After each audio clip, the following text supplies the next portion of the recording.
Yo, you guys, this is Blacklist of the Abyss, and you're watching my review for Yamada and the Seven Witches, Chapter 98.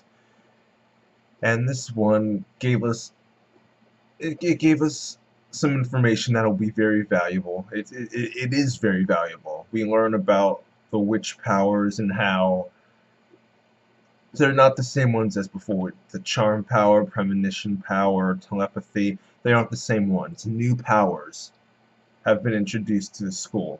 New seven powers. And Tsubasa, they thought her power was the charm power, but it's not. It's something completely different. Probably just the power to legitimately just control people and get them, kind of just make people your puppets. So that's essentially what we see her do in this chapter. At first, what happened was that Jean, Midori, and Yamada brought Tsubasa to the student council offices because Miyamura wanted to talk to her, and she actually admits relatively easily that she's a witch and that she has a witch's power. Um, and she discusses how she first found out she had her power and all this stuff. And Miyamura, he asks her to kiss Yamada. That way he can use the power on them, and then they can have the shield that they've been looking for. But she says no because she doesn't want to kiss. She's fine with kissing girls, but when it comes to kissing a boy, then it has to mean something. It has to be special. Manga, but whatever. Which she's gonna join the Yamada harem. But at this point, she doesn't want to kiss him. Um, Miyamura doesn't really force the issue though because he doesn't want to make her into an enemy. And since she's not abusing the power, he just thinks it's fine to just leave her be and let her do whatever she wants to do with it.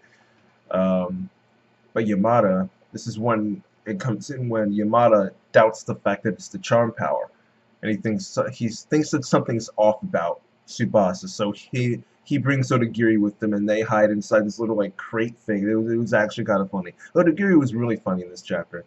Um, there was that moment, just her interactions with Yamada in general. Plus, when Tamaki was talking about how he made a reference to how Odagiri didn't use the charm power well, so that was funny. But Yamada brings her, and they observe the basketball practice for the girls' team, and they see the girls just take orders from Tsubasa because she fell and she started to bleed, and they came over because they were worried about her, but if they had the charm power, they wouldn't have left, because that's what they ended up doing. But when she told them to leave, they just did it anyway, instead of actually staying with her, which wouldn't happen if it was the charm power. So that's when we learned that they are, in fact, different powers. So, yeah. I thought this was, with the comedy plus that reveal at the end, I thought it was actually a pretty good chapter. This was a good chapter of Yamada and the Seven Witches, so I'll give it an 8 out of 10. And yeah, um, I'm actually happy. I'm glad that Yoshikawa Miki shook things up a little bit like this because it would be boring to see all the seven powers again. Now we at least get something different, so that's cool. So I like that. I like that aspect of the chapter. Probably the thing I like the most. But yeah, chapter gets an 8 out of 10. It was pretty good. Yeah, that's it.